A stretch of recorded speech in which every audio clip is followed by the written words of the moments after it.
So, outline of what we're going to be talking about. We're going to be talking about the timeline, the GRE, letters of recommendation, personal statement, and the curriculum vitae, or CV. All right, so let's talk about the timeline. All these recommendations are based on a mid-December deadline for applications. If your deadlines are later, you should move or adjust the timeline. All right, so 2 years before, you should start getting some research experience, in labs preferably, and get some opportunities to write a writing sample, because some of your applications will require that. 1 year before, you should start a school search. So look at the schools you're interested in, and start preparing for the GRE studying, the best part. You should also be scheduling the GRE as well. In July or August of the year you're applying, you should take the general GRE, just in case you don't like your scores. That way that gives you enough time to take it again. And you should take the GRE subject test if needed. So a lot of schools don't require the GRE subject test, so you need to be paying particular attention to that. In September, you should have a list of all the schools that you are thinking about applying to. And these should include 3 tiers. So your dream schools, middle range schools, and the schools you know you could get into. You should also include both master's and PhD programs. And know the basics of each school on your list. That'll also be important during interviews. So, in October, October 4th is the last day to register for the GR subject test, which is November 19th. Narrow down your schools to the top 10 or 15 that are feasible to apply for. Keep in mind that it is expensive to apply to schools, so 10 or 15 is a good range. On the 15th, you should ask your letter writers if they feel comfortable writing a letter of recommendation for you. And on the 20th, you should be working on your personal statement. And by the 31st, you should have completed the GRE general exam and have a score that you're happy with. Complete your vitae and personal statement and ask for 4 to 5 people to provide feedback on that.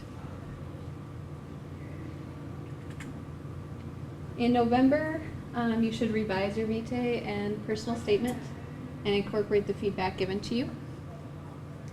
The 15th, get any materials that your letter writers may need. So this could include some envelopes with stamps. It's very helpful to your letter writers. They will love you. 20th, request transcripts from all post-secondary institutions.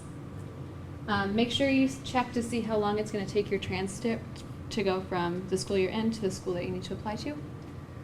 And by the 30th, you should assure that all your GRE scores are being sent to the schools that you want them to be sent to. By December, this is giving you the rest of the time to spend preparing your application packets. Ideally, you should send your application packets out 2 weeks before the deadline. That's ideal. Doesn't happen all the time. But that'll let you kind of decrease the anxiety around sending out your applications, and you might avoid some overnight mailing fees as well. Okay. Any questions about that, actually? Okay. All right. So, GREs. They suck. They just do. I'm really happy I don't have to take it again. It says start studying a year before. I think that's ideal. I don't think everybody does that. Definitely 2 to 3 months is like the minimum that you need. I've heard various things. If you start studying a year before, you might kind of forget things over time. So I personally thought it was more effective to study all at once for sort of a condensed period of time, so 2 to 3 months. That's a personal choice, though. Again, deadlines. So you don't want to miss deadlines to sign up for the GRE or to send your scores or whatever it is. Make sure that you're on top of that.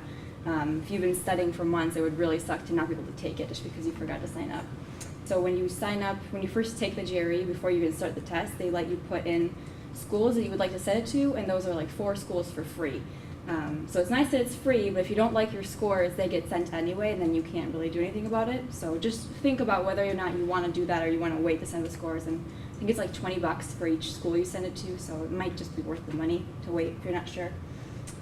The more you practice, the better you'll do. I took a ton of practice tests up until like the night before. Keep in mind that your scores on the practice tests are not always accurate, so like I was kind of freaking out the night before my test because my practice test said I would not do very well, and I ended up scoring a lot higher. So it's just an estimate of gauging where you're at and use it to practice, especially because some books will give you practice tests from actual past exams, so that's helpful. But take your scores with a grain of salt. Just use it as a study guide. Yep, sign up for vocabulary lists, emails, daily words, whatever. Do whatever you can to increase your vocabulary. You're going to buy a book and it's going to have like 500 words that you've never heard of that you're going to try to memorize. And no matter what you do with that, you're going to get words on the test you've never seen before. So just do what you can to increase your vocabulary over those months that you're studying, but don't drive yourself crazy trying to do it because it's just impossible. It is helpful to know Latin roots or know some Spanish, just because it could help you figure out what words mean. If you just have no clue, you could look at the root and try to figure it out. But again, sometimes you just kind of have to guess, and it is what it is. And then I guess at this point, take a practice test not prepared at all. So before you start studying, just to kind of see where you're at. And that'll give you an idea of what areas to focus on more. So if you see that your verbal score is lower, maybe you'll spend more time memorizing vocab words than you will on math. So again, just a way to gauge where you're at. Any questions? That's so mean, right? Okay. All right, letters. Don't assume someone will write you a letter. So you can know a professor really well, but whether a professor feels like they can write you a good letter, that's entirely on them, and that's their decision. So getting an A in someone's class is good, but if a professor doesn't feel like they can write you a really good letter, hopefully they would just tell you that so that you can go ask someone else, and I think most professors would do that. So ask early so that if someone says no or they can't do it or whatever, you have a backup and you have other people you can ask. Definitely ask in person. It says at least a couple months before by appointment, so just ask to meet with them. Say, here's how I know you, I've taken this and this class with you, I'm applying to schools and I was wondering if you could write me a letter, something along those lines. Asking them if they can write you a good letter of recommendation is important. Letters can just be meh, like it's like, oh yeah, this person, I know them for a year, they got an A in my class, good student, but you want this letter to be stellar. So really make sure to ask the professor if they think they can do that for you, and if not, then just rethink who you're asking and go to someone else.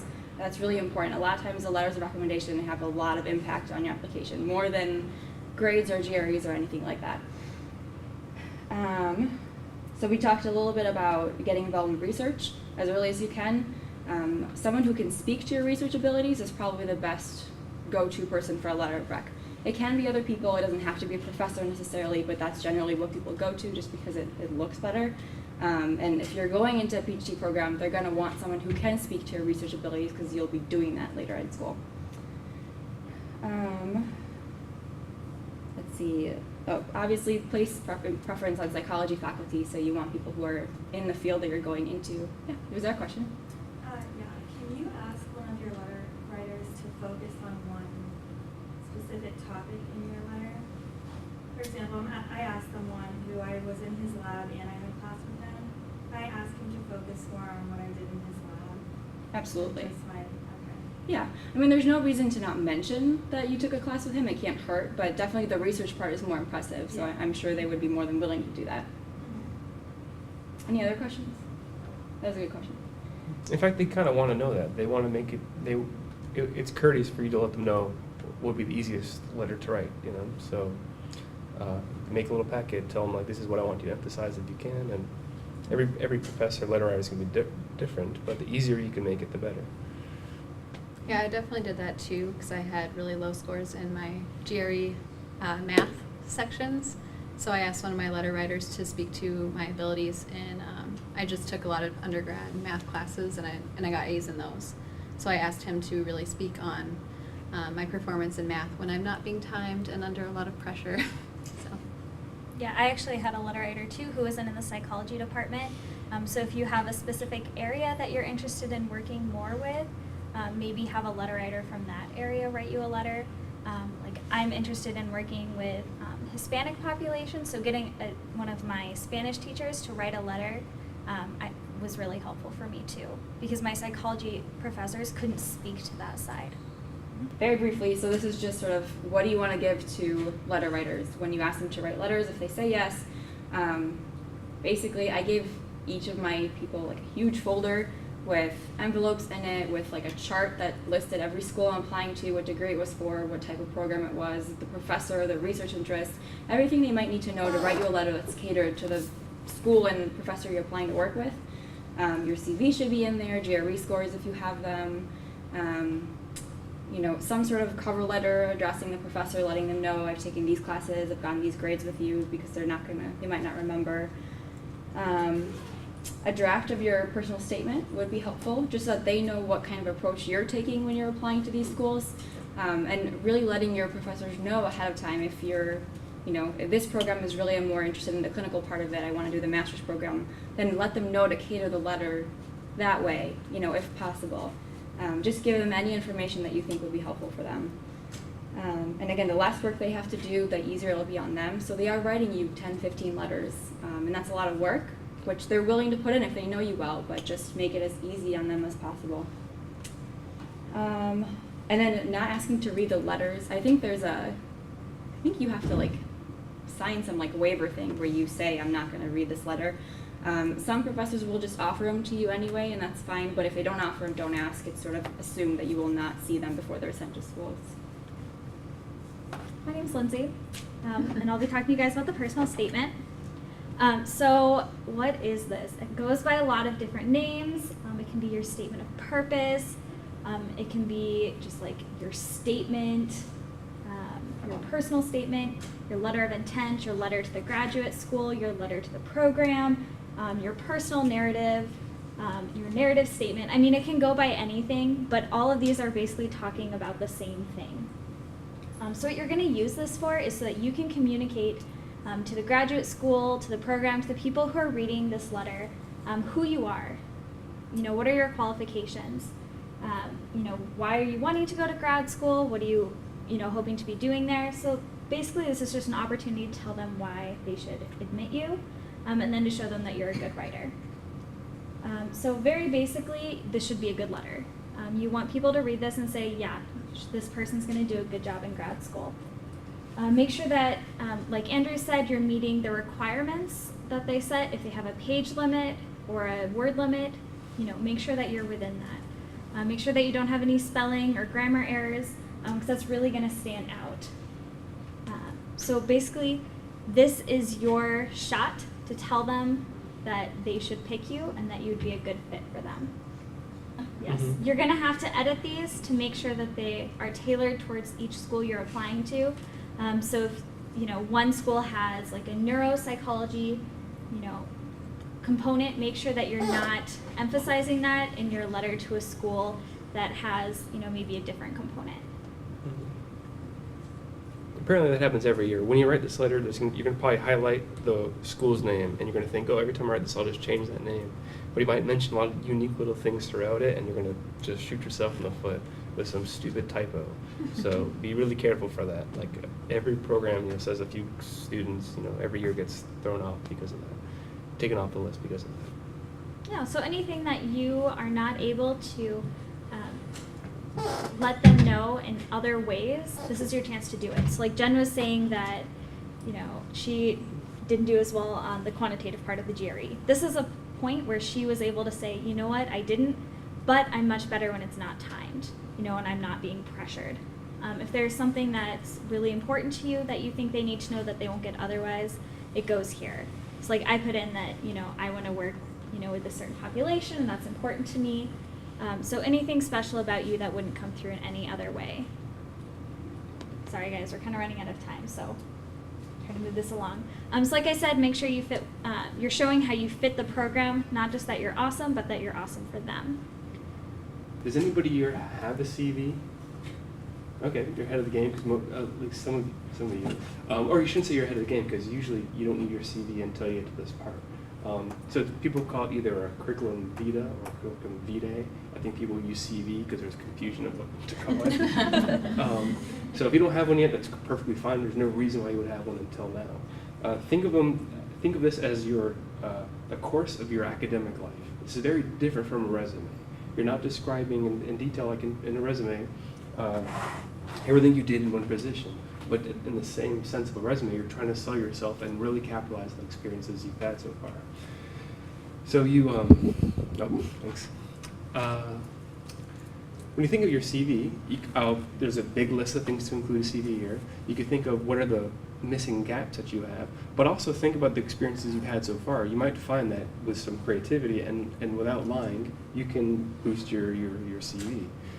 So some of the work experience you've had, clinical work, it's amazing. Sometimes people will forget to put clinical work on a CV. Definitely think about how you're going to do that and ask a professor or a graduate student, how to best word some things. So if you're volunteering for a hotline, absolutely, put that in. There's many different, hopefully you have some experience with some clinical areas or work-related activities that can be put into a CV. Like I said, it takes creativity, but also absolutely don't lie. You don't want to lie on your own life, course of your own academic life. So let's see. I'm just going to quickly go through this. This is kind of regurgitating everything we've said so far, probably everything you've heard today.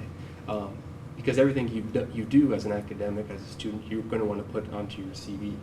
So your lab experience, you might not have many publications, but you can speak to things you've done in a lab. Every lab has a name, like this person so-and-so's lab. I would encourage you to write how long you're affiliated with that lab and list the kind of projects, maybe even the names of the projects. If there's any grants, write what kind of grants you're involved with. If you don't have any publications, you still need to be able to show that you have research experience some other way. So, all right. So other things you might want to mention is volunteer experience, things that you can think of your personal statement as a chance to fill in the gaps from your CVs. Your CV is going to be pretty boring. It's going to be like boom, boom, boom. These are things I've done, and then your personal statement. You can say why did you pick those volunteer experiences? Why did you pick those labs? But this is the part where you need to think back the last 4 years more of your life. What are those things that you've done to volunteer, and you might be surprised that you're completely forgetting about certain aspects. Is it kind of like an outline CV? Yeah. Like just really like bullet points, like I did this and then I did. It's like a detailed resume, Mhm. almost. Yeah. More detailed than. Yeah. My So resume is like 3 pages long. resumes usually people try to keep resumes within 1 page or 2 pages. CVs just don't end, and by the end of your career, it'll be 40 pages long because you just keep on adding to it. So I would just go on websites and look at grad student CVs. Like we have a bunch of us have CVs online, and just look at those and see what people did. We're pretty similar. They differ in formatting, but most of them have a pretty similar structure. I would just go by that. Mhm. There's no wrong way to do it as long as you're listing the relevant things on there and it's professional. Mhm. Right. And it's okay if your CV doesn't have much in it yet. It shouldn't until you get to the point where you have more products or research projects or clinical experiences. So you can emphasize your class experience. Once you get into grad school, you probably less likely emphasize this kind of stuff because it's assumed you've had this. But at this point, if you had special classes, it would be good to include it. Let's see. Publications, if you don't have any publications or presentations yet, that's fine. A lot of a lot of undergraduates don't have it yet.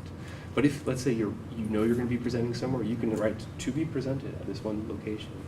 Let's see. And if you don't have any presentations now, think of the opportunities you could potentially have this semester, next semester. There might be a Psych-I poster presentation. There might be an undergraduate research day that you can participate in. It's a really attractive piece. It's look like you're not only interested in the field, but you're contributing somehow, and you're part of the discussion. That's what conferences are about. Let's see. And the organizations, you're not going to really get into a program just because you've been a part of a lot of organizations. If you actually have done work in organizations, it'll look a lot better. But this is also a place where you would list the organizations that you're involved with. So your Psych-I's, your student psychological associations. Let's see. So that's a really quick way of going through the CV. I don't want to kill you guys with PowerPoint because we're about out of time right now. But I think one of the best ways to learn about CVs is to look at other folks' CV to see what's involved with it. You can go to many lab websites and look at the professor's CV, graduate student CVs. What about like personal statements? They usually have those too. I don't I really. don't think you see those. No, but if you just Google, there's, you know, tips and tricks, sample letters, tutorials. I mean, there's a lot of stuff online if you just Google for it. And if you know grad students, a lot of them will be happy to share it just with you. I mean, there's personal information in it, so people don't just post it online. But if you ask a grad student, I'm sure someone will be more than happy to share it with you.